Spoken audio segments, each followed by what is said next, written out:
Field and forest, vale and mountain, flowery meadow, flashing sea, chanting bird and flowing fountain, call us to rejoice in thee. Amém. No domingo passado, nós meditamos sobre como os santos perseveram. E vimos em 2 Timóteo, o apóstolo Paulo falando como terminar a missão, não é? Como chegar ao fim da missão. E nós meditamos, Paulo falando: combati o bom combate, acabei a carreira, guardei a fé, desde agora a coroa da justiça me está guardada, a qual o Senhor, o justo juiz, me dará naquele dia, e não somente a mim, mas também a todos os que amarem a sua vinda. E nós vimos de que forma o santo persevera. Mas vimos nesse mesmo texto como o amor ao mundo é mortal, é fatal.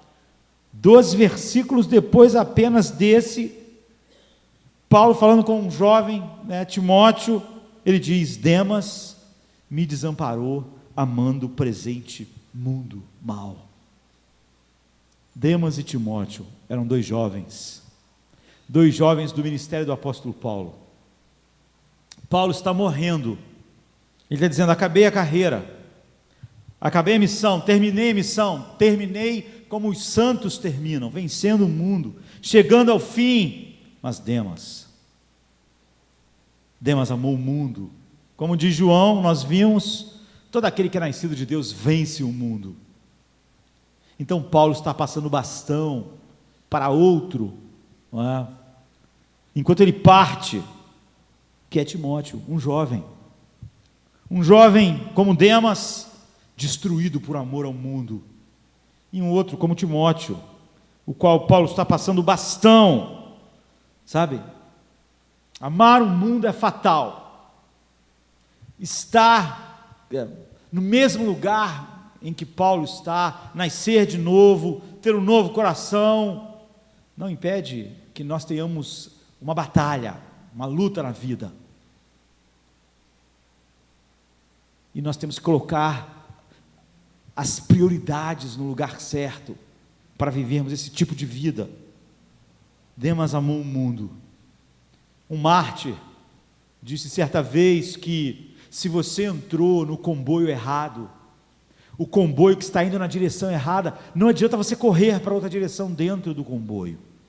Em outras palavras, para ficar mais simples, se você entra no trem errado, no trem que está indo para o lado errado, não adianta lá dentro do trem tu continuar correndo para o outro lado, porque você vai continuar indo para o lado errado. Você não pode entrar no comboio que o mundo está e lá dentro ficar correndo como se estivesse querendo ir para a direção certa. Se você está naquele comboio, você está indo para o lugar errado. Então, o apóstolo Paulo está agora falando com Timóteo. Qual é a coisa mais importante para Timóteo? Que não amou o mundo como Demas, mas que agora vai receber o bastão, jovem ainda. Então, Paulo diz em 2 Timóteo 2, 4, 9: lembre-se de Jesus Cristo, ressuscitado dos mortos, descendente de Davi, conforme o meu evangelho, pelo qual sofro, a ponto de estar preso como um criminoso. Contudo, a palavra de Deus não está presa. Paulo agora está falando com Timóteo, e ele vai dizer para Timóteo qual é a coisa mais importante. Pensem, Paulo está morrendo, ele está preso, ele está em seus últimos dias, ele teve um ministério de décadas, a sociedade não mudou, não houve uma revolução social. Paulo não mudou a sociedade romana. Então ele podia passar para Timóteo: agora nós temos que ter as estratégias para as mudanças sociais continuarem, para a política melhorar, as estratégias para a sociedade ser um pouco melhor, para as pessoas viverem melhor. Mas não é sobre isso que Paulo vai dizer. Se fosse medir o ministério dele pelo impacto social que ele causou ao Império Romano, as pessoas vão dizer: esse homem viveu de uma maneira inútil.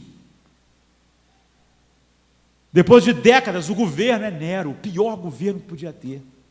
Aquela sociedade está completamente corrompida.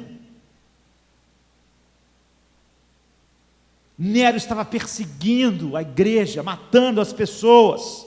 E um dos mortos ia ser o próprio apóstolo Paulo, e outro o apóstolo Pedro. Eles viviam no mundo mal, que continuou mal, depois desses grandes ministérios de Paulo, de Pedro. João era um velhinho. Então Paulo vai falar sobre algo fundamental. Ele vai dizer: eu combati o combate, eu acabei a carreira, foi vitorioso o meu caminho. Alguém poderia dizer: mas quais são as estatísticas da violência no Império Romano? Quais são as estatísticas sociais? O governo é melhor? Nero é um bom governo? Os crentes não estão sendo queimados? As pessoas não estão sendo assassinadas no Coliseu Romano? Que impacto você causou no mundo, Paulo? Ele vai passar para Timóteo o bastão. Ele não vai falar sobre nenhum desses assuntos que nós achamos importante em nossos dias. Uma das tragédias da nossa época é a nossa atitude arrogante em relação à verdade. Nós não medimos nada em relação à verdade de Deus. Paulo guardou a verdade, combateu pela verdade. Ele diz: eu estou preso, mas a verdade não está presa. A verdade de Deus triunfou. Esse é o sucesso. A verdade tem uma importância eterna. O mundo passa. Como passam as suas concupiscências, como passam os seus governos, como passam os seus impérios. O Império Romano hoje é ruínas, mas a verdade que Paulo proclamou é a verdade hoje. A verdade era o ponto focal e central de tudo que Paulo viveu. Ele diz: eu combati o combate, eu terminei a carreira, eu cheguei ao fim, eu fiz tudo que Deus quis, por causa da verdade. E por causa da verdade agora eu sofro. Mas muitas pessoas hoje veem a verdade como uma escravidão, sabe? As pessoas, mesmo na igreja, dizem: siga os seus sentimentos, faça o que você quiser, entre em contato com você mesmo. E é por isso que o mundo vai de mal a pior. As grandes maldades do mundo não foram feitas pelos grandes idiotas. As maiores tragédias, eu diria, do mundo foram feitas pelos sábios. Olha as tragédias, as coisas que mais causaram devastação, e você vai ver homens sábios e inteligentes por trás dela, a mente humana. Você vai ver um povo, por exemplo, altamente desenvolvido como os alemães, massacrando milhões de pessoas, com justificativas fúteis, a terra dos grandes filósofos. A razão, sabe, pela qual o mundo é o que é porque quando nós abandonamos a verdade, nós fazemos o trabalho dos tiranos. Nós ensinamos as pessoas a seguirem seus próprios corações, seus próprios desejos. E o retrato dos corações dos homens seguindo os seus desejos é o nosso mundo, sabe? Então o que Paulo quer passar para Timóteo não é um desejo de fazer alguma coisa que esse mundo ache relevante. Ele quer passar para Timóteo a paixão pela verdade. Eu quero pregar algo na minha vida que já passou da metade, ou mais, não sabemos. Eu quero pregar algo que daqui a 1000 anos alguém diga: isso é a verdade. Isso não foi algo importante para as primeiras décadas do século 21. Isso aqui que foi pregado vale hoje. É isso que Paulo fez. Esse é o chamado. Se a maior tragédia, e a maior tragédia da nossa geração é exatamente, e da igreja da nossa geração, é achar que a verdade não é central, que você pode seguir seu coração, eu seguir o meu, eu ter uma opinião e você ter outra. Agora, se uma das maiores tragédias em nossa época é essa atitude arrogante para com a verdade que o mundo tem, e que a igreja muitas vezes tem, então qual é a maior bênção para a nossa geração? É uma convicção apaixonada pela verdade de Deus. É esse o bastão que Paulo quer passar para Timóteo. Essa é a diferença entre amar o presente século mal como Demas e viver a vida que Paulo viveu como Timóteo. Então os cristãos estavam sendo perseguidos e Timóteo tinha medo, como todo mundo, sobre a pressão, pessoas sendo queimadas, jogadas aos leões. Era um tempo difícil. Foi a primeira perseguição generalizada e não pontual da igreja. Nero havia, no dia 19 de julho de 64 depois de Cristo, mandou incendiar Roma. O incêndio saiu do controle. E durante 6 dias e 7 noites, Roma foi completamente devastada. Milhares de pessoas morreram, casas destruídas, edifícios públicos e habitacionais. E a destruição foi tão grande que Nero colocou a culpa nos cristãos. Então eles começaram a ser perseguidos indiscriminadamente. Morte, horror. E Paulo não falou para Timóteo: olha, deixe o seu ministério, deixe abaixar a poeira, o mundo está muito violento contra nós. Vamos tentar fazer uma coisa mais agradável para o mundo, para a gente não sofrer tanto. Vamos tentar fazer algo que o mundo goste, para a gente tentar resolver esse problema. Paulo não, Paulo chama Timóteo, fala sobre Demas, e diz para Timóteo: continue fazendo o que você sempre fez. Faça mais forte do que você fez antes. Pregue a verdade. Pregue a verdade nessa hora. Seja corajoso. Ele diz para Timóteo. Deus não nos deu um espírito de covardia. Seja ousado em face da perseguição. Seja ousado em face de Nero. Seja ousado em face dos leões. Sofra por amor a Cristo. Sofra por amor à verdade. É uma honra, o apóstolo Paulo está dizendo, é uma honra nós sofremos pela verdade. A questão é, vale a pena? Vale a pena? Paulo está passando um bastão para Timóteo. Não houve revoluções sociais, mudanças tais que a igreja fez, que o mundo aplaudisse. O mundo estava respirando ódio contra a igreja. O ministério de Paulo chegou ao fim. Ele não está frustrado. Ele não está dizendo: não mudou nada. 40 anos, décadas pregando, e agora a cidade de Roma continua como era. O Império Romano está tão mal como sempre foi. É a verdade. Você pode me perguntar por que nós devemos nos preocupar com passar a paixão pela verdade para a próxima geração. Porque Paulo está preocupado em passar essa paixão pela verdade para Timóteo, dizendo: Timóteo, sofra pela verdade, sofra comigo. Por causa dela eu sofro. É isso, essa é a mensagem. É isso que tem importância. Eu vou apenas mencionar uma razão, entre muitas, por causa do nosso sempre curto tempo. Jesus exige que você tome uma posição em relação à verdade. Jesus exige que eu tome uma posição em relação à verdade diante do mundo.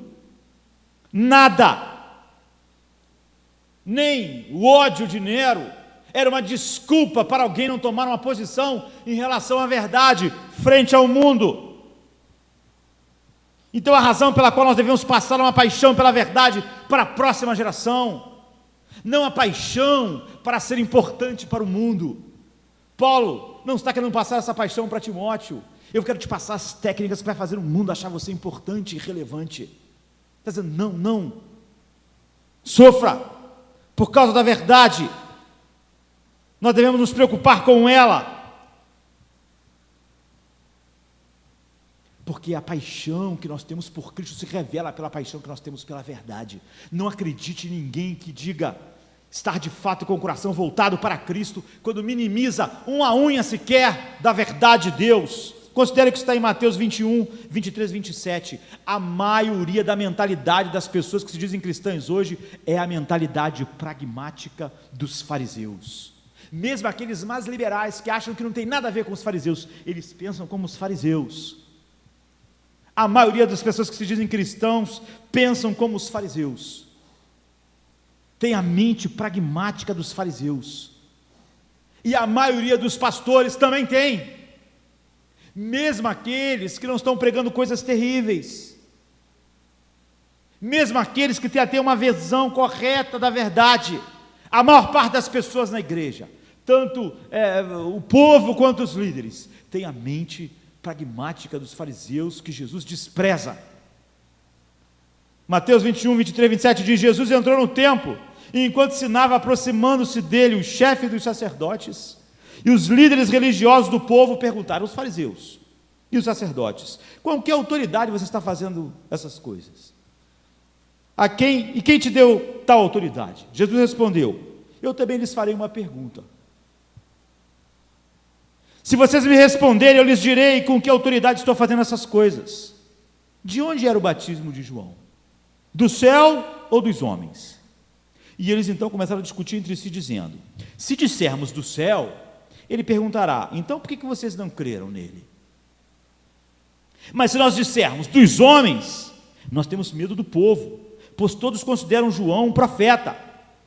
Então eles discutiram entre si: mas se nós falarmos que o batismo de João era do céu, ele vai dizer: por que vocês não acreditaram? Então a gente vai ficar numa situação difícil. E se a gente falar: não era do céu não, era dos homens, o povo que considera João um profeta vai ficar com raiva da gente. Então eles responderam a Jesus: nós não sabemos. É óbvio que eles estão mentindo.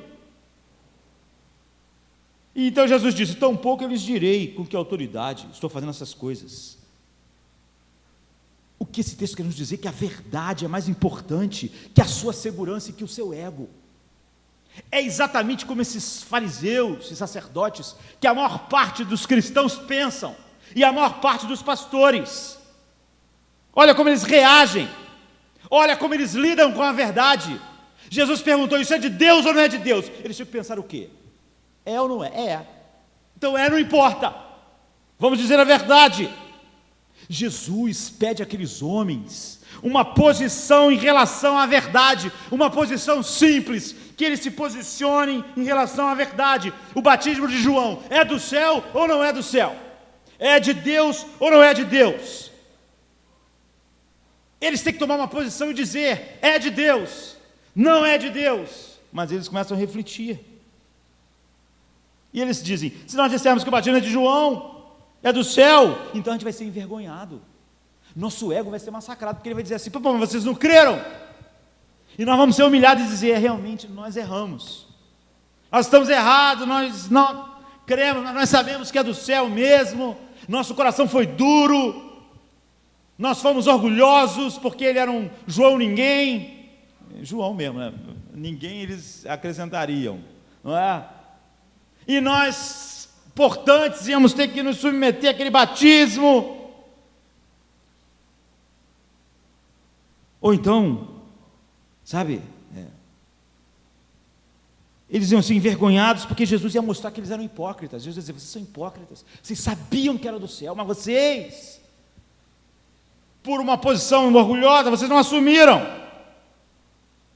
Então nós vamos ficar envergonhados diante da multidão.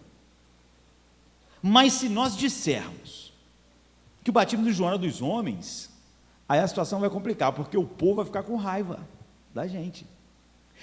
Você vê a mentalidade dessas pessoas, não é assim que as pessoas dizem: se você pregar, o mundo não vai gostar, ninguém vai aceitar. A questão, a mente das pessoas e a mente dos fariseus. As pessoas não pensam: essa é a verdade, temos que falar sobre ela.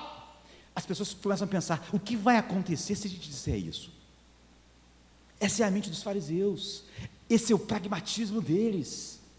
Em vez de nós pensarmos simplesmente: é a verdade ou não é a verdade? É o que nós temos que dizer ou é o que nós não temos que dizer? Eles pensaram: não, se nós falarmos que o batismo não é de Deus, a multidão não vai gostar da gente, a gente quer que a multidão goste da gente. Ou seja, a gente está numa situação difícil. A verdade está complicando a gente. Verdade é um troço que complica. Porque agora a gente está em situação em que, se a gente se posicionar diante da verdade, das duas uma, ou a gente vai ser humilhado por Jesus, porque ele vai falar que a gente é hipócrita, ou então a multidão não vai gostar mais da gente, a gente não vai ser mais relevante para eles. Então, como eu não quero ser humilhado, e nem quero que a multidão deixe de gostar de mim, eu vou dizer que não sei. É verdade ou não é? Não sei. Não sei a verdade. Aqui está a forma como a mente depravada funciona. A mente depravada do homem funciona assim.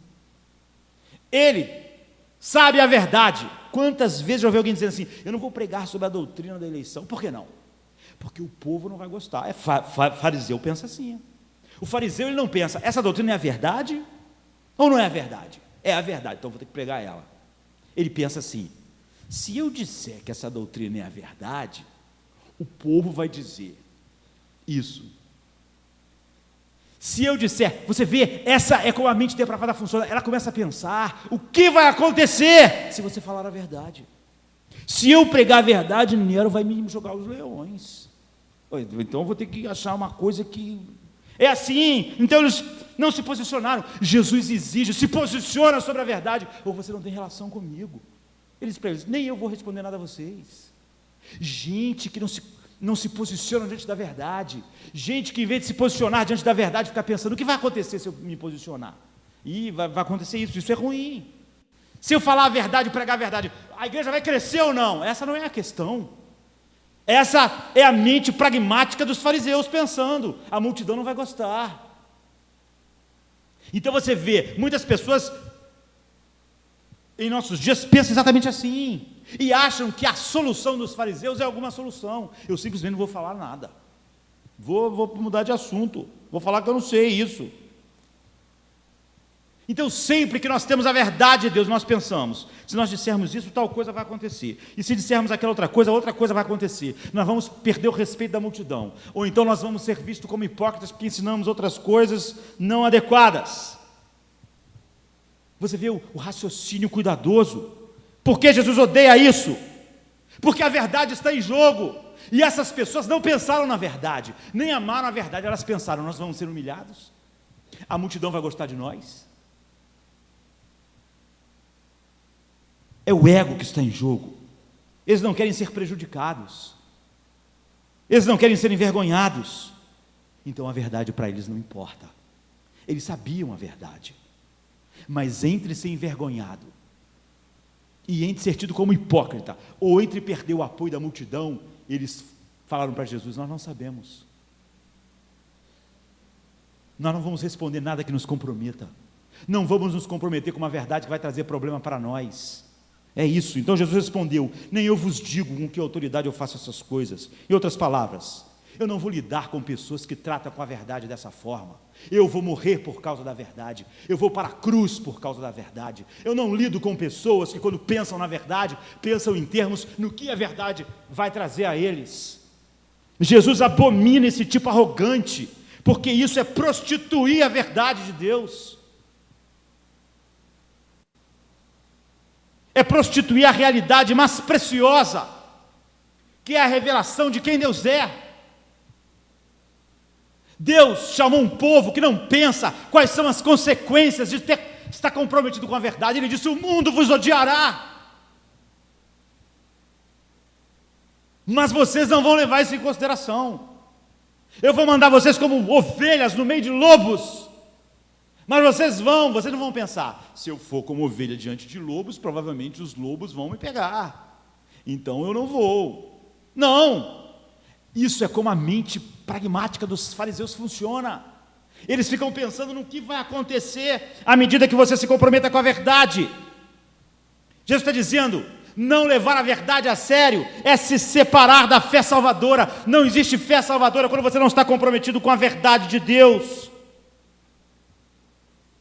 Você deve assumir uma posição diante da verdade, diante do mundo. Cada pessoa que prega, não basta simplesmente fazer o que eles fizeram, não se comprometerem com a verdade.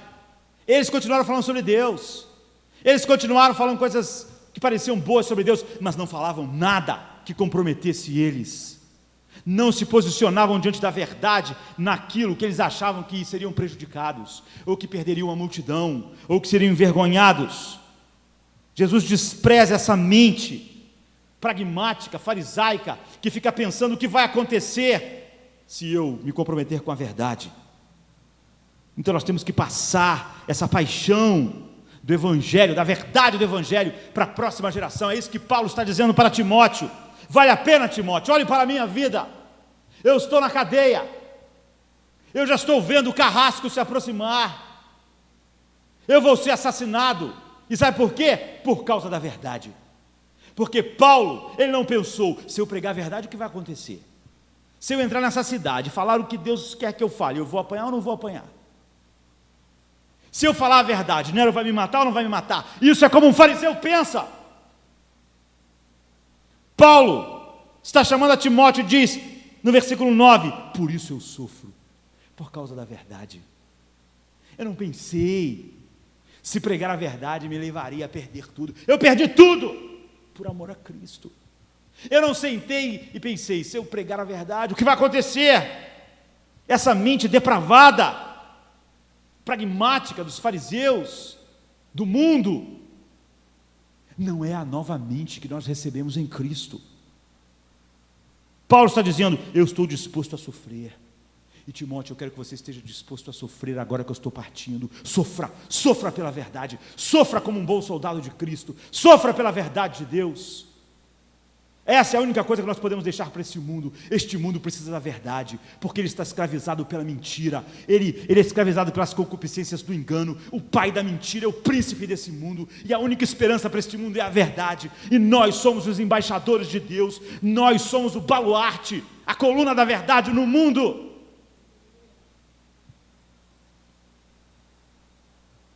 Eu estive disposto a ser maltratado pela verdade, eu estou preso por causa da verdade, e agora eu estou passando o bastão para você, agora que eu estou morrendo. Ele usa isso no tempo presente, ele está dizendo, eu tenho continuamente estado disposto a sofrer o maltrato desta geração, por causa da verdade de Deus. E você, Timóteo, deve estar, pelas razões óbvias, nós podemos ver muitas, mas por exemplo, veja o que ele diz no versículo 8, lembre-se de Jesus Cristo. Quando você tiver que sofrer pela verdade, lembre-se de Jesus Cristo, lembre-se que ele ressuscitou dentre os mortos, que ele é da descendência de Davi, segundo o meu evangelho. Focalize nisso, sabe? Timóteo, para você ser agressivo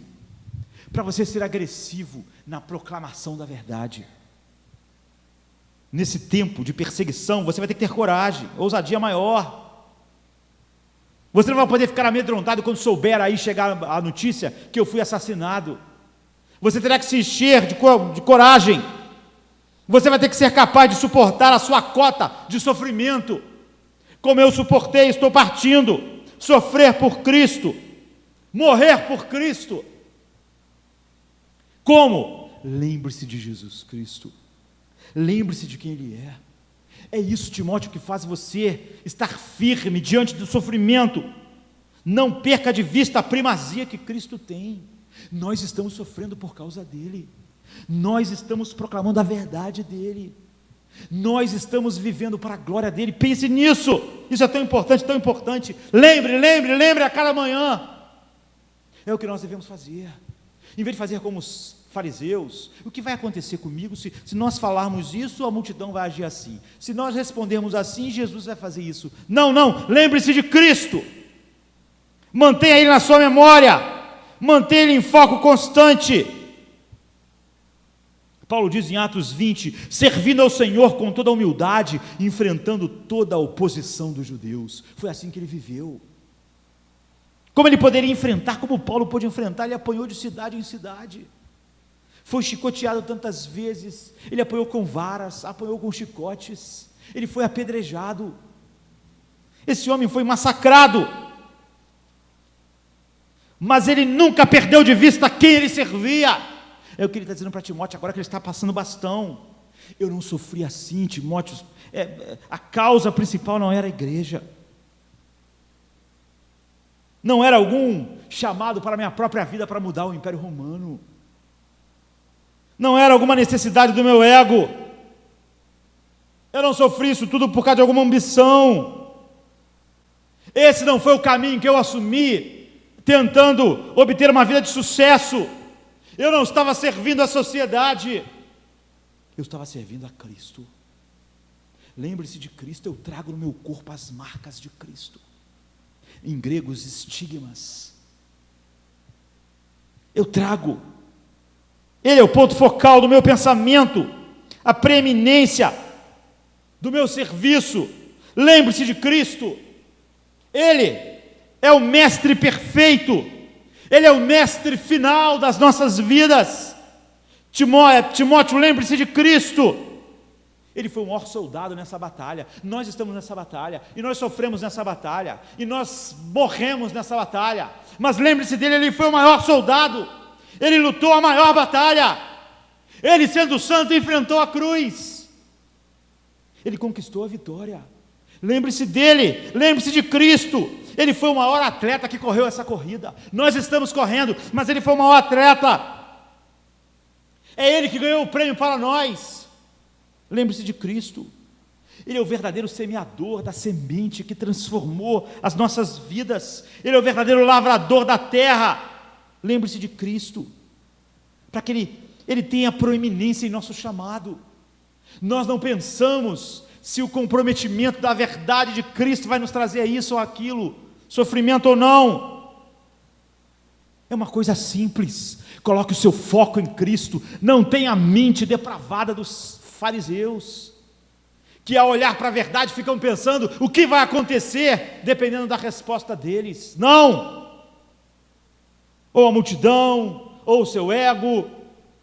É a respeito de Cristo essa batalha, é a respeito de Cristo a proclamação da verdade.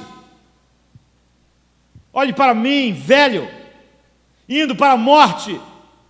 A questão não é se o Império Romano teve mudanças, se o governo ficou melhor. Cristo foi glorificado em meu corpo, quer pela minha vida, quer pela minha morte.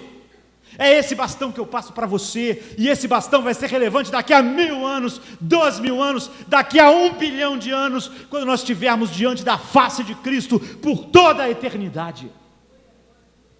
É sobre isso. Olhe novamente para o versículo 8. Lembre-se de Cristo Jesus. Lembre-se de Jesus Cristo que ressuscitou dentre os mortos. Lembre-se disso. Sabe, ele não só ressuscitou, a palavra que Paulo usa, prototokos, ele é o primogênito entre os mortos. Ele é o primeiro. Ele venceu a morte. Ele se levantou. Ele usa um tempo perfeito. Ele está de pé para sempre à destra de Deus. O que é a morte agora? Então não se lembre de Jesus, Timóteo, como alguém que morreu há décadas atrás. Lembre-se dele vivo, à direita do Pai. É por causa dele que nós proclamamos a verdade ao mundo. Diante dele, nós não servimos simplesmente uma pessoa histórica que viveu há 2000 anos atrás. Nós servimos ao Cristo vivo. Mantenha esse Cristo constantemente em sua memória, Timóteo, para você ser ousado pela verdade no mundo. Lembre-se do papel dele como Salvador. Quando você olha para a ressurreição, ele está dizendo para Timóteo, você vê Deus demolindo os grilhões da morte. Você vê Deus rompendo as cadeias do inferno. Você vê Deus destruindo o poder que Satanás tinha de nos aprisionar, tirando as armas de Satanás para destruir as nossas almas. Você vê Deus sendo glorificado. Olhe para Cristo, para a sua ressurreição, para a explosão de glória na sua sepultura. Veja o trabalho da sua salvação, e então você será ousado. Você nunca vai pensar na verdade em termos, se eu falar isso, as pessoas vão agir assim. Se eu falar aquilo, o mundo vai pensar isso. Você não vai pensar assim. Lembre-se de Cristo, mantenha sua mente nele, então proclame a verdade. Esse é o sucesso. Esse é o fim da batalha que eu quero para você. É o fim que eu estou chegando. lembre-se de Cristo, que está vivo entre os mortos. Ele é o primogênito. Lembre-se, Timóteo, ele continua dizendo que ele é da descendência de Davi, que ele é o Deus eterno e perfeito, e que ele é o homem perfeito. Ele fala da humanidade perfeita de Cristo. Lembre-se disso, Timóteo. Ele andou como um homem nesse mundo, mas ele é o Deus soberano e eterno, e é o Filho do homem. Se você quer ter um motivo para sofrer, um motivo para não ficar pensando se o teu comprometimento com a verdade vai trazer isso ou aquilo, se você quer ter um pensamento que te dê coragem, lembre-se de Cristo, da sua divindade, da sua humanidade perfeita. Ele é o homem Deus, Ele é o Rei, Ele é o Salvador, Ele é Jesus, o Messias, Ele é o Filho de Deus, é o Filho do homem. É nisso que Paulo quer que Timóteo mantenha a sua mente. Aquele jovem, você vê, ele não deu 1000 explicações como influenciar o mundo, a sociedade, técnicas para agradar a juventude, a velhice e a meia-idade, e atrair as pessoas. Essas são as palavras de um homem morrendo, de um homem que está dizendo: olha, meu ministério foi uma frustração porque nada mudou. Não, ele está dizendo: acabei o bom combate, graças a Deus, eu estou partindo, eu estou sendo oferecido como libação. É isso, e ele começa a dar os motivos pelos quais, lembre, o que ele está dizendo para Timóteo, para mim, para vocês? Lembre que Jesus sofreu antes de ser glorificado. Por que você não sofreria, Timóteo? Por que você pensaria em verdade em termos de não sofrimento? Lembre-se de Cristo.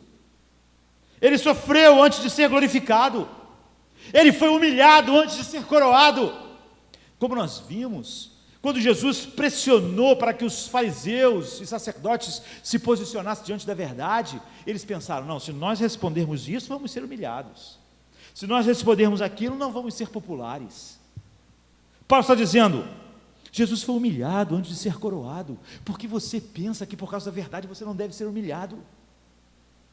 Porque você almeja uma coroa? Sem isso, eu estou morrendo, e daí? Jesus também morreu antes de ressuscitar. Por que nós não morreríamos? Porque Ele pode morrer por causa da vontade, do coração, da verdade de Deus, do Pai. E você, Timóteo, não. E eu não. Não, eu combati o bom combate, agora eu estou morrendo. Em outras palavras, o próprio Jesus conheceu a dor antes da glória. Ele conheceu tristeza neste mundo.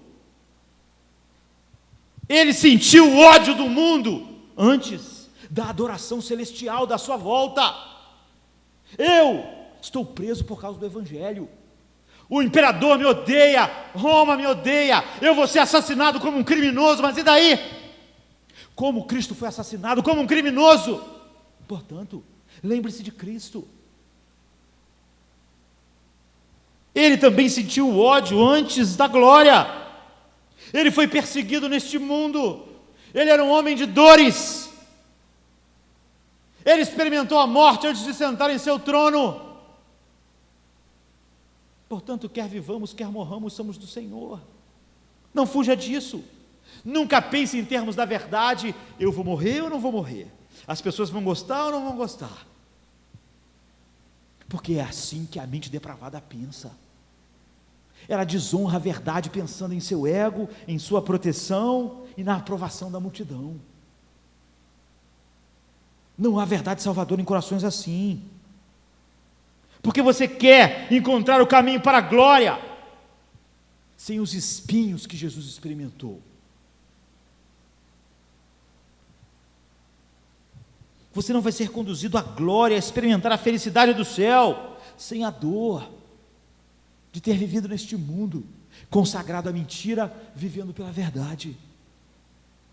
Timóteo, eu estou sendo assassinado, e Pedro, e todos os outros foram assassinados antes de nós, e mulheres e crianças estão sendo jogadas aos leões. Não, você tem que ser corajoso. Em outras palavras, lembre-se de Cristo. Lembre qual foi o caminho de Cristo para a glória. Foi o Calvário, foi a cruz, foi o Getsêmani. Saiamos, pois, a Ele fora do arraial. Timóteo, lembre-se que o Filho perfeito de Deus teve que aprender a obediência por aquilo que Ele sofreu, como diz em Hebreus 5:8. Você espera menos que isso? Eu espero menos que isso. É por isso que o evangelho da prosperidade é um lixo. E qualquer evangelho de pessoas que dizem odiar o evangelho da prosperidade, mas que tem essa mente: se nós pregarmos a verdade aqui, esse grupo de pessoas não vai gostar. Se nós pregarmos a verdade dessa forma, os jovens não vão querer. São os fariseus pensando. Se nós falarmos que o batismo de João é de Deus, aí vai acontecer isso. Se nós falarmos que não é, vai acontecer aquilo. Então nós vamos ter que dar um jeito de... Jesus odeia. Olhe para Paulo. Paulo está passando bastante, está dizendo: é assim, Timóteo.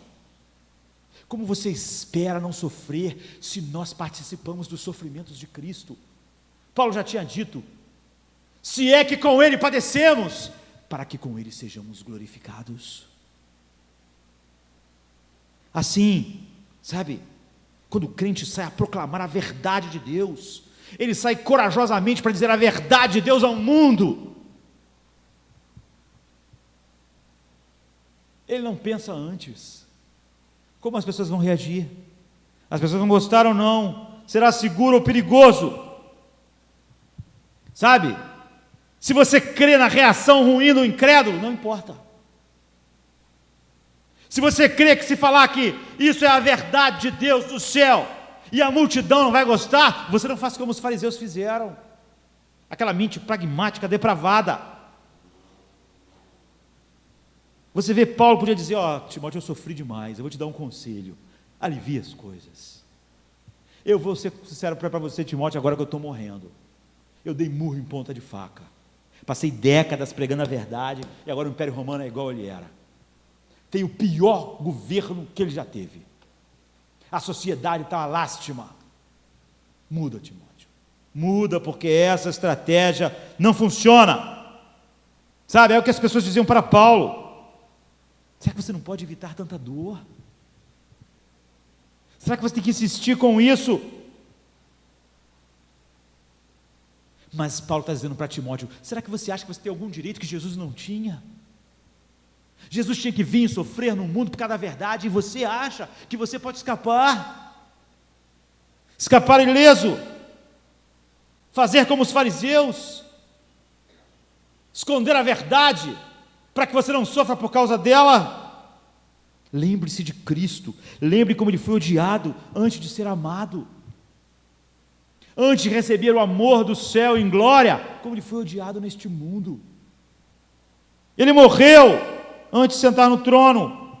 Ele foi um homem, Ele é um homem para sempre, e Ele é Deus. Olhe para Ele, olhe para Ele. Ele encontrou o caminho da glória através da dor e do sofrimento e do desprezo. Lembre-se de Cristo, Timóteo, e não tente evitar isso ao contornar a verdade, sabe? Quando você estiver de contra a parede, quando o mundo te coloca contra a parede,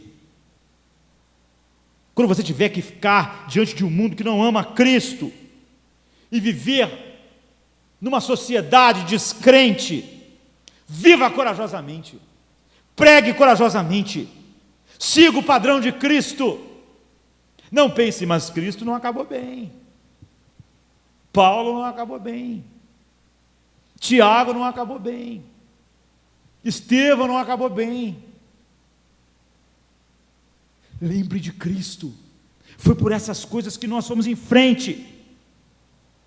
1 Pedro 2,21 diz então: você foi chamado para este fim, uma vez que Cristo sofreu por nós, deixando-vos o exemplo para que nós sigamos os seus passos.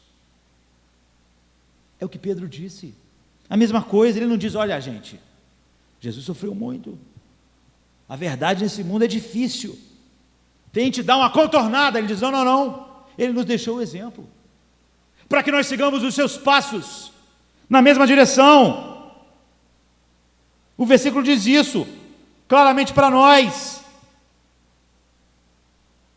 Sabe? Aí está a glória. Pedro diz: se você é maltratado pelo mundo, quando você peca, não faz, e você aceita, você não faz grande coisa. Porque sofrer pacientemente porque nós erramos, não é grande coisa. Agora, se quando você faz a vontade de Deus, você sofre como um bandido, aí sim, Deus é glorificado em você. Então ele diz: quem não cometeu nenhum pecado, nem nenhum engano, ou seja, tudo que saiu da sua boca foi a verdade de Deus, foi encontrado em sua boca. Quando ele foi insultado, ele não revidava. Quando sofria, ele não fazia ameaças, mas se entregava a Deus, que julga justamente. Em outras palavras, siga o exemplo dele. Proclame a verdade de Deus. Insultos, ameaças. Jesus aceitou o sofrimento. Aceite-o, Timóteo. Deus não nos deu um espírito de covardia. Jesus suportou isso, ele se comprometeu por causa da verdade. Faça o mesmo. Esse é o sucesso do ministério. É isso. Ele nos deixou o exemplo. Esse é o nosso padrão. É assim que você vai viver para Cristo. É assim que você vai pregar a verdade. Você não tem a mente depravada. Você não tem a mente pragmática dos fariseus, que fica pensando: se eu falar isso, como é que o mundo vai reagir? Se eu prego isso, como é que as pessoas vão achar? Se eu falo a verdade de Deus, se eu prego sobre Deus odiar o pecado e a ira de Deus, e como é que o mundo vai... Não! Faça com ousadia e coragem. E se você sofrer, Jesus deixou um exemplo para que você sofra como ele sofreu. Você não fica amargo, você não fica vingativo. Ele, quando as pessoas, o mundo odiou, ele não reagiu com amargura, ele não ameaçou elas, ele se entregou a Deus. Então lembre-se de Cristo, lembre-se que ele sofreu, e é assim que você deve fazer, por causa da verdade. Paulo está passando todo o segredo do ministério, de terminar a missão, de chegar no fim. Timóteo, anos depois, poder dizer: eu combati também um bom combate, eu terminei a carreira, sabe? Lembre-se de Jesus, lembre-se que ele está vivo, lembre-se que ele é o rei, ele é o herdeiro legítimo do trono de Davi, ele está reinando. Você vê, ele não diz: lembre-se como nós mudamos a sociedade, Timóteo, nós sofremos, mas olha como o mundo ficou melhor, olha como Nero passou a ser uma pessoa decente, olha que governo bom nós temos, olha que sociedade melhor. Não, não. Lembre-se de Cristo. Essa é a razão. Esse é o motivo. Lembre-se dele. Ele é o nosso sumo sacerdote, rei, soberano. Ele controla tudo. Nós não sofremos porque ele não pode impedir. Porque eu devo me preocupar? Paulo diz: ele é o rei soberano, porque nós devemos nos preocupar com o que vai nos acontecer, como se ele não estivesse reinando soberanamente. Porque eu devo me preocupar, sofrer o ódio dos homens. Os homens odiaram o evangelho, eles odiaram a Cristo. Eu tenho a simpatia de Cristo. Lembre-se de Cristo. Nós temos a simpatia do Rei Eterno, para nos dar a sua compaixão, para nos tocar em nossa dor, para nos consolar em todas as nossas aflições, para entender e aliviar nossos fardos. Nós temos um rei que conhece nossas necessidades. Lembre-se de Jesus, porque ele é proeminente, ele é a razão pela qual nós pregamos a verdade e sofremos. Lembre-se dele num sentido grande, a dignidade da sua pessoa, portanto, a dignidade da causa pela qual nós sofremos. Nós não sofremos por causa do mundo, não sofremos por causa das pessoas, nós sofremos por causa de Cristo. Nós nunca devemos hesitar em dar a vida por causa de Cristo, porque não existe causa mais digna.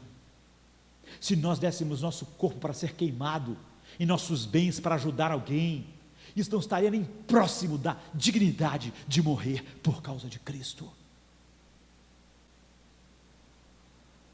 Ele é proeminente, Ele é o Rei eterno. Nós não morreríamos por causa dele, pela sua verdade. Se Ele é o ser mais importante do universo, então morrer por Ele é a coisa mais importante que pode acontecer conosco, do que morrer por qualquer outra coisa. Sofrer por Ele é a coisa mais digna, porque nada é mais proeminente que Cristo.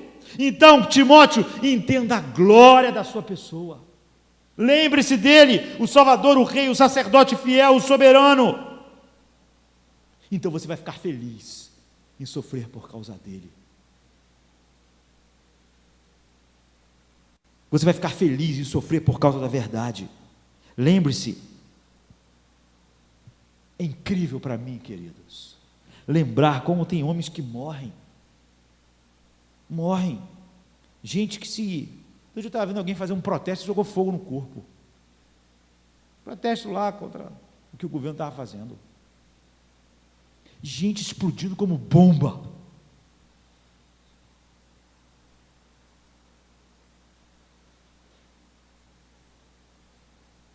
Paulo está dizendo: sofra pela verdade, por causa de Cristo. Eu sempre acreditei que a memória bem treinada permite que você esqueça aquilo que você não deve lembrar. É porque a memória dos fariseus não estava cheia de Cristo, é que eles pensaram: se nós falarmos a verdade aqui, a multidão, Jesus vai humilhar o nosso ego. Ou então, se nós falarmos a verdade, a multidão vai ficar furiosa conosco, vamos perder a popularidade. Então é melhor a gente falar que a gente não sabe, porque aí é que eles não conheciam Jesus, eles não sabiam que Jesus era Deus. Eles achariam que Jesus ia acreditar que eles não sabiam, não é? Hipócritas. Essa é a mente de qualquer pessoa que diz: não, eu já entendi a verdade. Quantas pessoas eu conheço assim, queridos? Quantos pastores? Não, pastor, já entendi a verdade, mas se eu falar isso lá na igreja, rapaz, vai dar um problema, as pessoas não vão gostar disso. Se nós pregarmos isso, a sociedade não vai aceitar. Nós não vamos ser relevantes. Os fariseus pensavam assim. Antes de falar a verdade, eles pensavam o que aconteceria. Paulo está dizendo: sofra, sabe? Viva uma vida de sacrifícios pela verdade. E porque essa palavra, eu estou encerrando, tem poder. Ela é o poder de Deus para a salvação, o poder da palavra. Paulo então diz no versículo 9, 2 Timóteo 2, não é? Por quem eu sofro até mesmo a prisão como um criminoso, mas a palavra de Deus, Timóteo, não está presa. Você vê, é por isso que a causa da verdade é o seu segundo ponto. Eles podem matar a gente, mas a verdade continua, Timóteo. A verdade vence. Essa é a arma, essa é a mensagem. Que declaração grande, eu amo essa afirmação. Paulo diz: eu estou preso, mas a verdade de Deus não está presa. Não é maravilhoso? Eles estão me matando, mas não estão matando a verdade. Se o meu projeto não fosse a verdade, eles iam acabar com o projeto, mas agora eles não podem. A palavra de Deus, ele diz, Paulo, não está presa, Timóteo, eu estou preso. Deixe-me dizer, eu estou disposto a suportar esse tratamento mal que eu recebo. Por que eu faço isso? Porque eu sei que Deus não está preso, que seus propósitos não estão presos, que a verdade não está presa, que a palavra de Deus não pode ser vencida pelo mundo. Eles podem me colocar na cadeia, mas eles não podem prender a palavra de Deus, eles não podem prender a verdade. A verdade é vitoriosa. Agora eu estou na prisão, agora eu estou morrendo, e o ministério foi um sucesso, porque a verdade venceu. Outro dia não, muito tempo atrás, é que eu estou ficando velho, mas não tanto. Alguém perguntou a um puritano: por que você insiste em pregar a verdade, faz insistir com essa coisa, se nada muda há décadas? Ele diz: por que eu insisto? Porque se eu parar de insistir, realmente nada, eles mudam mesmo, mudaram. Eu sou como Jeremias. E por que eu não desisto? Porque se eu desistir, eles me mudaram. É assim, sabe? eu prego a verdade, mas as pessoas não mudaram. Então, mas eu estou na verdade. Se eu parar, então eu mudei. Eles não mudaram, mas eu mudei. Então eles não mudaram, muito menos eu. Não é? Se eles lá abraçados da mentira não mudam, eu abraçado da verdade não vou mudar de jeito nenhum. É isso. Sabe? Se você voltar ao capítulo 1, versículo 16, Paulo diz assim: Onesíforo não tinha vergonha das minhas correntes. Muitos cristãos tinham. Sabe? Paulo estava na prisão em Roma, num buraco fétido. É a sua última prisão, é a prisão Mamertine. É um lugar terrível. As pessoas só saíam dessa prisão para ser assassinados, leprosos ou tuberculosos. As pessoas lá nessa prisão viviam simplesmente a agonia de esperar a morte pela lepra, pela tuberculose ou pela execução. Paulo diz: eu estou preso não como um pastor, eu estou preso como um criminoso. É assim que o Império Romano me considera, um bandido. Pensem no pior bandido do Rio de Janeiro. Paulo está dizendo: é assim que eu estou preso. Eu não estou preso como um homem honrado, mas que o governo não compreende.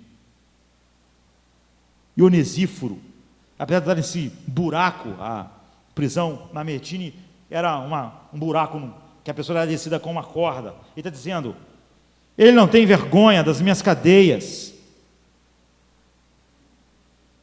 Eu estou preso como um bandido por causa da verdade, mas a verdade de Deus não está presa. Que diferença dos fariseus, queridos? Que diferença da igreja dos nossos dias? Paulo está dizendo: eu estou preso como um bandido, eu estou indo diante da mão, mas eu não importo, a verdade não está presa. Já os fariseus pensavam: se nós falarmos isso, vai acontecer aquilo, então não vamos falar. Se nós falarmos isso, essa é a mente, você tem que escolher. Você tem que escolher, sabe? Mas Paulo usa: eu sou preso como um malfeitor, como um bandido. Ele usa a mesma palavra que Lucas usa em Lucas 23, a palavra que descreve Cristo. Ele foi preso e morto como um malfeitor entre dois bandidos. Paulo está dizendo: por que não eu? Por que não eu? Por que não você, Timóteo? Ele usa uma palavra, sabe, para classificar o criminoso comum, catergos. É uma palavra carregada, inerente a muita vergonha. É gente que a sociedade despreza. Paulo diz: é assim que eu estou preso. Ele usa essa palavra para expressar a vergonha que todo ser humano se sentiria no lugar dele. Mas ele diz: mas eu não estou envergonhado, porque é por causa de Cristo, porque é por causa da verdade, sabe?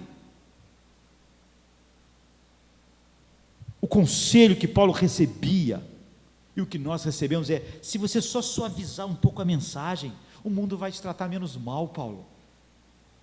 Para de pregar em locais públicos, você não sabe que de cidade em cidade eles vão te bater. Para de atacar figuras públicas. Para de falar coisas que incomodam a sociedade. Acalme um pouco. Fale coisas que a sociedade queira ouvir. Seja mais sutil. Para que tanto sofrimento? Existem pessoas que pensam assim. Grande parte das pessoas hoje, mesmo aquelas que dizem que entendem a verdade, o evangelho reformado, pensam como os fariseus. Se nós pregarmos isso, como vai acontecer? Se nós pregarmos aquilo, o que vai acontecer? Nunca há uma justificativa para comprometer o evangelho. É o que Paulo está dizendo. Se Nero nos queimar, queime. Se Nero nos matar, mate. Se nos prender como um bandido, prenda. Pregue a verdade. Timóteo, pregue a tempo e a fora de tempo.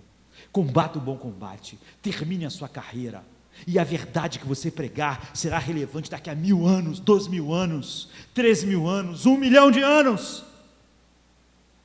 Pense em Cristo,